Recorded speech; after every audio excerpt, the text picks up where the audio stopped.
Hello दोस्तों, स्वागत है आपका मेरे इस YouTube चैनल पर। बच्चों, आज हम कर रहे हैं डायरेक्ट इनडायरेक्ट का पार्ट 3। तो आई होप आप इसको ध्यान से समझेंगे।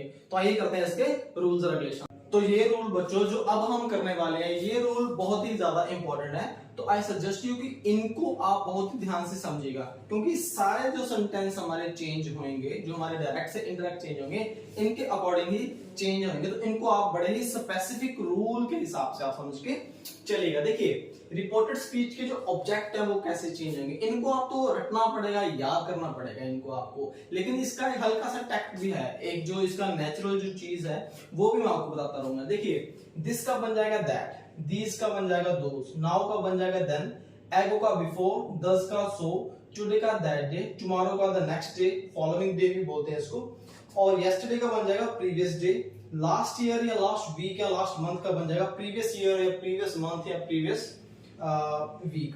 और फोर्टनाइट क्या होता है? फोर्टनाइट होता है जिनको हम 15 डेज को फोर्टनाइट बोलते हैं, fortnightly, right. The day before yesterday होता है कल से एक पहले का दिन, यानी कि परसों, उसको हम बोलते हैं डे बिफोर यस्टरडे। अगर हमने परसों से भी एक दिन पहले बोलना हो तो हम बोलेंगे 2 डेज बिफोर यस्टरडे। अगर उससे भी पहले बोलना हो तो बोलेंगे 3 डेज बिफोर यस्टरडे। तो इस तरह भी आप इसको याद कर सकते हो। द डे बिफोर यस्टरडे को हम बोलते हैं the day before the previous day, in the sense कि जो लास्ट है हमारा ये वाला बिफोर, ये हमारा प्रीवियस में चेंज हो जाएगा। यहां भी देखिए, जैसे ये टुमारो है। अब देखिए, इसका मैंने आपको कहा था कि लॉजिक मैं आपको बताऊंगा, लॉजिक समझिए इसका। अगर मैं कहता हूं कि दिस, तो अगर मैंने पास्ट में बोलना हो तो या क्या मैं यही बोलूंगा कि हाँ मैं यही पेन की बात कर रहा था? नहीं, मैं बोलूंगा मैं वही पेन की बात कर रहा था। तो यही और वही, दिस ये, दोज वो वाले, मैं वो वाले पेन की बात कर रहा था। नाउ मैं अभी खाना खा रहा हूं। तो इसको अगर मैंने पास्ट में बोलना हो तो मैं ये नहीं बोलूंगा कि मैं अभी खाना खा रहा था, नहीं, मैं बोलूंगा कि मैं तब खाना खा रहा था। तो इसका लॉजिक यही है, ये चेंज सेंस के अकॉर्डिंग चेंज होते हैं। ऐसा नहीं कि इसको ग्रामेटिकली, नहीं, ग्रामेटिकली चेंज नहीं है, ये सेंस के अकॉर्डिंगली चेंज हो रहे हैं। किसी को भी देखिए, टुडे अगर मैं बोलूँ कि आज मैं पढ़ाई कर रहा हूं, लेकिन इसको अगर मैं पास्ट में बोलूंगा तो मैं कैसे बोलूंगा कि मैं उस दिन पढ़ाई कर रहा था, दैट डे। तो उसी तरह टुडे का बन जाएगा दैट डे, टुमारो का बन जाएगा नेक्स्ट डे, टुमारो आने वाला कल, क्या बन जाएगा नेक्स्ट डे। फॉलोइंग डे बोलते हैं। यस्टरडे होता है प्रीवियस, आपको पता है प्रीवियस का मतलब होता है लास्ट, प्रीवियस का मतलब होता है लास्ट। तो यस्टरडे यानी कि लास्ट डे। तो इस तरह से आप इनको याद कर सकते हैं। ये सेंसिबली है, ये कोई रटने जैसा इतना काम नहीं है, लेकिन एक बार इसको पढ़ना पड़ेगा, समझना पड़ेगा और आप इसको याद कर पाओगे। सेकंड, इसका जो स्पेसिफिक रूल जो मैं आपको बता रहा हूं, देखिए हमारे पास सेंटेंस होते हैं इंटेरोगेटिव। इंटेरोगेटिव सेंटेंस दो प्रकार से हम किसी से प्रश्न पूछते हैं। या तो हम ऑक्सिलरी वर्ब लगाकर पूछते हैं जिसका जवाब यस और नो में होता है। मैंने आपको टेंस करवाए हुए हैं, आप चाहो तो उस वीडियो में जाकर देख सकते हो। ऑक्सिलरी वर्ब भी बोलते हैं इनको, हेल्पिंग वर्ब भी इनको बोलते हैं। इनको क्या बोलते हैं? Helping verb. हेल्पिंग वर्ब लगाकर भी हम उससे पूछ सकते हैं। जैसे अगर मैंने पूछना हो कि आर यू गोइंग कॉलेज, तो आर यहाँ पे क्या है? हेल्पिंग वर्ब है। तो एक तो इंटरोगेटिव होता है हमारा ऑक्सिलरी वर्ब, और दूसरा होता है हमारा WH से, फैमिली से। यानी कि हम दो तरह से किसी से कोई क्वेश्चन पूछते हैं। पहला हम पूछते हैं ऑक्सिलरी वर्ब लगा के, दूसरा हम होते हैं WH फैमिली लगा के, जिसका जो आंसर होता है वो वेरी होता है, उसका सेम यस और नो में आंसर नहीं होता है। ओके, अब इसके रूल्स क्या है? इसके इतने रूल हैं। देखिए, ज्यादा रूल नहीं है, थोड़े से रूल हैं, समझने पड़ेंगे, रटने पड़ेंगे। एक बार रटोगे, समझोगे तो यू विल नेवर फॉरगेट। एक बार टफ रहेगा आपको, लेकिन यही वाले रूल हैं बस। इसके बाद एक और स्लाइड है और नरेशन हमारे खत्म हो जाएंगे, इसलिए इनको ध्यान से आप समझिएगा। देखिए क्या कह रहा है, कहता है कि फर्स्ट में इसमें क्या है? Takes if whether that. ये जो इंटरोगेटिव ऑक्सिलरी वाले हैं, ये अपने साथ इफ लेते हैं, वेदर लेते हैं और दैट लेते हैं। इंटरोगेटिव में जो ऑक्सिलरी है वो इफ, वेदर और दैट लेता है इन्वर्टेड कोमा को हटाने के लिए। एग्जांपल्स भी हैं, ये मैं आपको करवाऊंगा। दूसरा कहता है कि एक्सक्लेमेशन मार्क्स नहीं लगता। जो लास्ट में एक्सक्लेमेशन मार्क्स है ना, कोई भी हो, चाहे वो चाहे क्वेश्चन मार्क हो, चाहे एक्सक्लेमेशन मार्क हो, कोई भी मार्क्स हो, एनी मार्क्स, वो जो है रिमूव हो जाएगा। रिमूव वहां से इनकी हट जाएगा, क्वेश्चन मार्क नहीं लगा। हालांकि वो क्वेश्चन पूछ रहा होगा, लेकिन क्वेश्चन मार्क एंड में आएगा नहीं। देन से का बन जाएगा आस्क, सेज का बन जाएगा आस्क, सेड का बन जाएगा आस्क्ड या फिर इंक्वायर्ड। ये हमारी सेंस के अकॉर्डिंग बनता है कि वो कुछ इंक्वायर कर रहा है या फिर उनसे कोई डायरेक्टली कुछ पूछ रहा है, तो अकॉर्डिंगली हम जो हमारा इमोशन होगा उसके अकॉर्डिंग हम उसको चेंज करेंगे। अब देखिए इसके कुछ एग्जांपल्स लिखे हैं, एग्जांपल्स पे बहुत कुछ हमें समझ आ जाता है। एग्जांपल से ही हमें समझ आता है कि कैसे कोई सेंटेंस को चेंज किया और रूल्स को अप्लाई किया। देखिए एक सेंटेंस है, she said to me are you going college. अब देखिए आर यू, अब हमें पता लग गया कि ये क्या है, हमारी हेल्पिंग वर्ब है या फिर इसको हम ऑक्सिलरी भी बोलते हैं। तो are you going college, clear. इसमें हमें ये तीनों में से एक लगाना पड़ेगा ताकि हम इन्वर्टेड कॉमास खत्म कर सकें। ये कह रहा है कि मार्क्स कोई नहीं लगेगा, देन ये हम इसको चेंज कर देंगे। अब सेड टू है यहाँ पे, तो इट मींस कि ये किस में है, पास्ट में है, तो हम यहां लगा देंगे आस्क्ड। यहां पे हम क्या लगा देंगे, आस्क्ड। शी आस्क्ड मी का मी बन जाएगा। अब इन्वर्टेड कॉमा हटाने के लिए लगाएंगे इफ। फिर है आई। अब आई कैसे बना, यू नो वेरिएबल। यहाँ पे सब्जेक्ट क्या है, यू। यू कौन सा पर्सन है, सेकंड पर्सन। किसके अकॉर्डिंग चेंज होगा, ऑब्जेक्ट के। ऑब्जेक्ट हमारा क्या है, ऑब्जेक्ट है हमारा मी। तो मी का जो सब्जेक्ट फेस है वो क्या है, आई। तो आई है। अब ये वाला टेंस कौन सा है, प्रेजेंट कंटिन्यू टेंस है। तो मैंने आपको बताया था कि प्रेजेंट जो कंटिन्यू है वो किस में चेंज होता है, पास्ट कंटिन्यू में, सिंपल। तो आर हमारी हेल्पिंग वर्ब जो है वो प्रेजेंट की है और पास्ट की क्या लग जाएगी, was. So I was going college, simple. और लास्ट में हम सिर्फ फुल स्टॉप लगाएंगे और कुछ हम नहीं लगाएंगे, क्लियर। तो आई होप आपको ये समझ आया। मैं एक बार रिपीट कर देता हूं। सेड टू का आस्क बन गया, मी का मी रहेगा। इफ हम इन्वर्टेड कॉमा के हटाने के लगाते हैं, सेकंड पर्सन से आई बन जाएगा और हम इसका पास्ट कंटिन्यू बना देंगे। इस तरह से सेंटेंस की फॉर्मेशन होती है। हर जगह आप यही रूल अप्लाई करेंगे और इसको बड़े ही ध्यान से करना है। 2-4 बार प्रैक्टिस करेंगे, ये आपके टिप्स पे आ जाएगा। Then John said to Jack can you write. अब कैन का क्या बनता होता है, कुड। मैंने आपको बताया था। जॉन का सेड टू का क्या बन जाएगा, आस्क। जैक का रहेगा जैक। अब इन्वर्टेड कोमा हटाने के लिए क्या लगाएंगे, इफ। सेकंड पर्सन है, क्या है, यू है। किसके अकॉर्डिंग चेंज होगा, ऑब्जेक्ट के। आई टोल्ड यू कि रिपोर्टिंग वर्ब का जो ऑब्जेक्ट है, रिपोर्टिंग स्पीच का जो ऑब्जेक्ट है उसके अकॉर्डिंग चेंज होगा सेकंड पर्सन। तो सेकंड पर्सन है जैक। अब ये लड़का है तो क्या बन जाएगा, ही। थर्ड पर्सन है, वैसे भी देखा जाए तो थर्ड पर्सन है, ही भी थर्ड पर्सन है। तो ही कैन का क्या बन जाएगा, गुड। राइट अ लेटर और लास्ट में फुल स्टॉप, सिंपल। इसी तरह से हम करेंगे। He said to Shyam have you an extra copy. Asked, he asked whether. अब यहाँ पे इफ भी लगा सकते हैं, यहाँ पे इफ भी लगा सकते हैं, वेदर भी लगा सकते हैं। He had an extra copy. अब यू क्या है, थर्ड पर्सन। श्याम क्या है, थर्ड पर्सन। तो किसके अकॉर्डिंग चेंज होगा, ऑब्जेक्ट के अकॉर्डिंग, राइट। और हैव का क्या बन जाएगा, हैव क्या है, ये प्रेजेंट परफेक्ट टेंस है, ये वाला प्रेजेंट परफेक्ट टेंस है। और किस में चेंज होगा, पास्ट परफेक्ट में। तो पास्ट परफेक्ट में हम क्या लगाते हैं, हैड लगाते हैं, सिंपल। बाकी सारा वैसा रहेगा। आई होप कि आपको ये समझ आ गया। मैं दोबारा से रिकैपिचुलेट करता हूं यहाँ तक, फिर हम वहां चलेंगे।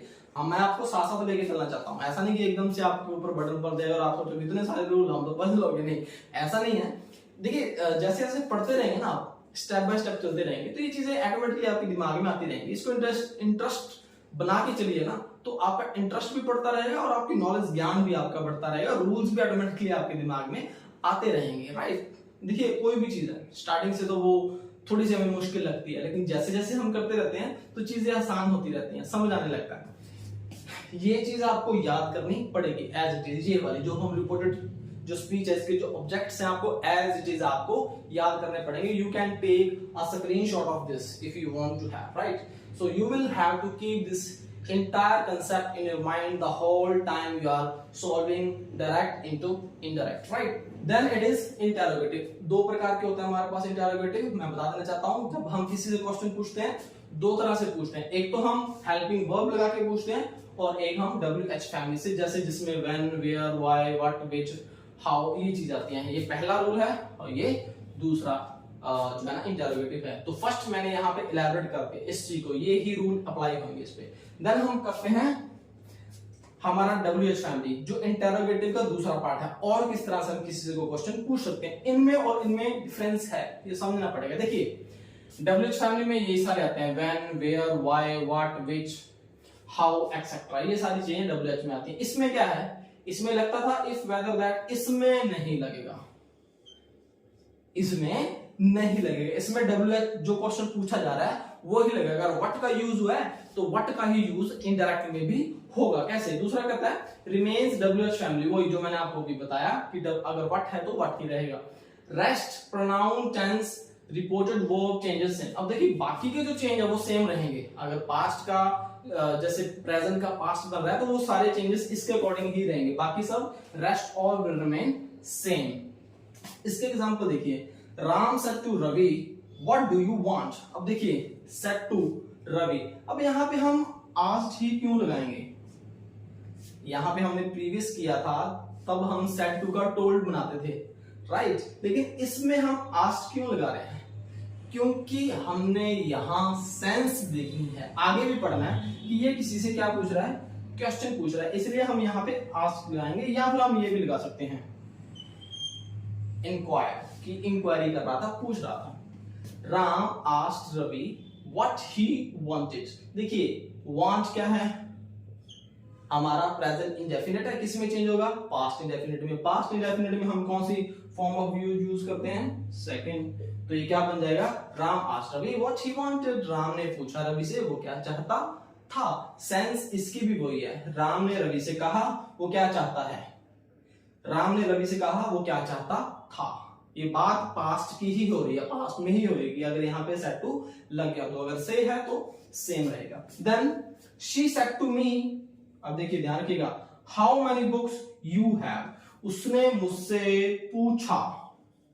अब ये तो क्लियरली पता है यहाँ पे हाउ मेनी लग गया तो इट मींस कि वो पूछ रहा है, पूछ रही है ना कि आपके पास कितनी बुक्स हैं, किताबें हैं। Then she asked me how many books I had. देखिए हैव का क्या बन जाएगा? हैव का बन जाएगा हैड। ये कौन सा टेंस है? ये है हमारा प्रेजेंट परफेक्ट, तो बन जाएगा पास्ट परफेक्ट। अब यहाँ पे यू है, यू कौन सा टेंस है? सेकंड पर्सन है, किसके अकॉर्डिंग चेंज होगा? ऑब्जेक्ट के अकॉर्डिंग, है ना? तो ऑब्जेक्ट क्या है? मी। मी का क्या बन जाएगा? आई। सिंपल, ये ही टेंस है बस, इसके अलावा और कुछ नहीं है।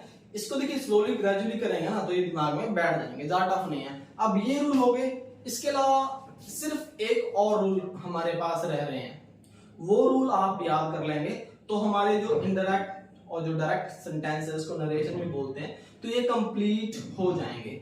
आई होप कि आपको ये वाली चीज कंसेप्ट समझ में आ गया, क्लियर। अब हम करते हैं इसके बिल्कुल लास्ट रूल्स, ध्यान से पढ़िएगा। तो ये हमारी आखिरी स्लाइड है, आखिरी रूल है, इसको बड़े ध्यान से देखिए। जो थर्ड मैं बता रहा था हमारा इंपेरेटिव रह गया था, इससे पहले हमने इंटेरोगेटिव किया था दो तरह से, अब हम कर रहे हैं आखिरी वाला इंपेरेटिव। इंपेरेटिव होता है बात करने के लहजे कितने प्रकार के हो सकते हैं जब हम किसी से बात करते हैं। ये मैंने टेंस में भी करवाया हुआ, आप ध्यान से देखिएगा उसको, नाउन में भी करवाया आपको, फिर से रिपीट कर देता है। इंपेरेटिव जैसे अगर हम किसी को कुछ एडवाइस कर रहे हो या सजेशन दे रहे हो या वार्न यानी कि वार्निंग दे रहे हो, order, command, request, wish, pray कर रहे हो, या कर्स। कर्स होता है अभिशाप, किसी को कर्स देना, किसी को कुछ श्राप टाइप दे देना, यानी कि प्रे का बिल्कुल अपोजिट है कर्स, तो वो भी एक भावना है। तो कुछ ऐसी चीज कर रहे हैं, इन सबको हम क्या बोलते हैं? इंपेरेटिव। ये एक बात करने की सेंस है। तो इसको हम कैसे चेंज करें? देखिए कुछ एक इसके एग्जांपल है। जो हमारी ये चीज है ना, ये वाली आपको मैंने बिगिनिंग में बताया था, जो हमारी रिपोर्टिंग स्पीच है इसको बड़े ही ध्यान से करना होता है, इसी के अकॉर्डिंग हमारा पूरा सेंस बनता है, राइट? पूरा टेंस बनता है, पूरी सेंस बनती है। तो ये फर्स्ट रूल कह रहा है according to the exclamation of the reporting speech. अब देखिए ये जो है ना, इसकी जो एक्सक्लेमेशन होगी यानी कि जो इसका भाव होगा उसके अकॉर्डिंग हम चेंज करेंगे। ये वाला पार्ट इसका यहां पे चेंज करेंगे। कैसे चेंज करेंगे? देखिए मैं एग्जांपल, सेकंड कह रहा है इग्नोर, काइंडली और प्लीज। अगर सेंस में आपके टेंस में कहीं पे काइंडली आ जाता है, प्लीज आ जाता है, तो उसको आप इग्नोर करोगे, एज इट इज नहीं आएगा वो। देन नेगेटिव अगर आ रहा है तो उसको हम किससे चेंज करेंगे? नॉट टू से। देखिए फर्स्ट सेंस क्या कह रहा है? Shan said to Ram please bring me my book. अब देखिए यहाँ पे प्लीज लगा हुआ, ब्रिंग मी माई बुक, यानी कि वो क्या कहना चाहता है? वो रिक्वेस्ट कर रहा है। अब प्लीज लगा के आप किसी को ऑर्डर तो करोगे नहीं कि प्लीज गो अवे, ऐसा नहीं करोगे ना आप प्लीज वहीं पे यूज करते हो जहां पे आप पोलाइट हो, रिक्वेस्ट कर रहे हो, तो यहाँ पे हम लगा देंगे रिक्वेस्ट। तो क्योंकि ये सेड टू है, पास्ट है, इसलिए हम क्या लगाएंगे? रिक्वेस्टेड। तो Shan requested Ram to bring her book. अब देखिए ये हर कैसे आया यहाँ पे, इसको बड़े ध्यान से कीजिए। मैंने आपको पहले ही ऑब्जेक्टिव कराए थे। यहाँ पे क्या है? माय है। माय का ऑब्जेक्टिव फेस क्या है? मी। क्या है? मी। और मी का सब्जेक्टिव क्या है? आई। मी का सब्जेक्टिव फेस क्या बनेगा, आई। तो आई कौन सा पर्सन है यहाँ पे, फर्स्ट। तो फर्स्ट पर्सन किसके अकॉर्डिंग चेंज होगा, मैंने आपको स्टार्टिंग से ही करवा रहा हूं, आई किसके अकॉर्डिंग चेंज होगा, फर्स्ट पर्सन किसके अकॉर्डिंग चेंज होगा, सब्जेक्ट बेस। तो सब्जेक्ट क्या यहाँ पे क्या है, शैम, तो यहाँ पे हर आएगा। यहाँ पे अगर यहाँ पे होता शाम तो यहाँ पे हिम आता, हर और हिम बुक आता ना, ब्रिंग हिम हिज बुक आता, यहाँ पे हिज बुक आता, राइट, सॉरी। तो यहाँ पे क्या आता, हिज बुक। ओके, सेकंड है यहाँ पे I said to Jack don't pluck the flower. अब यहाँ पे वो क्या है, एक्सक्लेमेशन यहाँ पे क्या बन रही है, यहाँ पे वो क्या कर रहा है, ऑर्डर कर रहा है। तो ये चीज हमने उसी के अकॉर्डिंग लगानी है। यहाँ पे अगर प्लीज लगाता तो क्या हम यहाँ पे ऑर्डर लगाते, नहीं, यहाँ पे हम रिक्वेस्ट तब लगाते जब यहाँ पे प्लीज है या काइंडली होता। तो ही आई ऑर्डर्ड जैक, अब क्या कर रहा है ये, नेगेटिव है तो किस में चेंज करेंगे, नॉट टू में। I ordered Jack not to pluck the flower, बाकी चीजें वैसी ही रहेंगी, ठीक है। Then doctor said to Sita, अब देखिए टेक मेडिसिन रेगुलरली। अब यहाँ पे ना तो ऑर्डर है ना ही रिक्वेस्ट है, वो उसको एडवाइज कर रहे हैं, प्रिस्क्राइब कर रहे हैं। डॉक्टर बेसिकली प्रिस्क्राइब करते हैं हमें कोई भी चीज, तो डॉक्टर एडवाइज्ड, या तो आप एडवाइज लगा दीजिए या फिर प्रिस्क्राइब भी लगा सकते हैं। अब यहाँ पे क्या है, सेड टू पास्ट है, तो हम क्या लगाएंगे, एडवाइज्ड और प्रिस्क्राइब। अगर सेज होता या से होता तो हम उसको प्रेजेंट में ही रखते, अब क्योंकि यहाँ पे पास्ट है इसलिए हम यहाँ पे एडवाइज लगाएंगे। डॉक्टर एडवाइज्ड या प्रिस्क्राइब्ड सीता का सीता रहेगा टू टेक मेडिसिन रेगुलरली। इसका प्रोनाउंसिएशन होता है मेडिसन, मेडिसन्स, मेडिसिन नहीं होता, इसको बोलते हैं मेडिसन्स, पागल पुत्र, मेडिसन्स। ये आप याद रखिएगा क्योंकि प्रोनाउंसिएशन अपने आप में एक बहुत ही ज्यादा इंपॉर्टेंस रखती है। The time you are speaking in English you must know the appropriate pronunciation of every word. So this is not medicine, this is medicines, medicines, पागल पुत्र, medicines, इस ध्यान आपको याद रखना है। लास्ट हमारा he said to the teacher good morning। अब देखिए कितना प्यारा सेंटेंस है, यहाँ पे वो क्या कर रहा है, विश कर रहा है। अब यहाँ पे आप क्या लगाओगे, he ordered teacher no, he prescribed advice teacher no, he requested no। वो वहां पे क्या कर रहा है, वो विश कर रहा है, क्लियरली यहाँ से हमें पता लग रहा है। एक्सक्लेमेशन हमने देखना है, उसके अकॉर्डिंग ही हम इसका ये सेट करेंगे। तो he wished the teacher good morning, simple. बस आपने ये चीज ध्यान में रखनी है कि अगर ये सेट टू है तो यहाँ पे हम ईडी लगाएंगे, ईडी लगाएंगे या फिर उसकी पास्ट की जो सेंस होगी वही यूज यहाँ पे हम करेंगे। He wished the teacher good morning, बस यही है डायरेक्ट इंटरेक्ट में, और कुछ ज्यादा नहीं है। आप दोनों पार्ट्स अच्छे से देखिए, पार्ट 1 पार्ट 2 डायरेक्ट इंटरेक्ट अच्छे से देखिए। मैंने इसलिए ये वीडियो 2 पार्ट्स में बनाई है ताकि एक पार्ट में आप सारे रूल्स रेगुलेशन अगर आप याद कर लेंगे तो हो सकता है कुछ एक आपके माइंड से स्किप हो जाए। तो 1 बाय 1 इसको देखिएगा। कुछ भी डाउट है तो कमेंट सेक्शन में जरूर लिखिएगा। I really love to reply your all the comments. So बच्चों आज के लिए बस इतना ही। नेक्स्ट वीडियो तक आप पढ़ते रहिए, मुस्कुराते रहिए, सीखते रहिए। Till then good bye, bye bye, thank you, Jai Hind, जय भारत।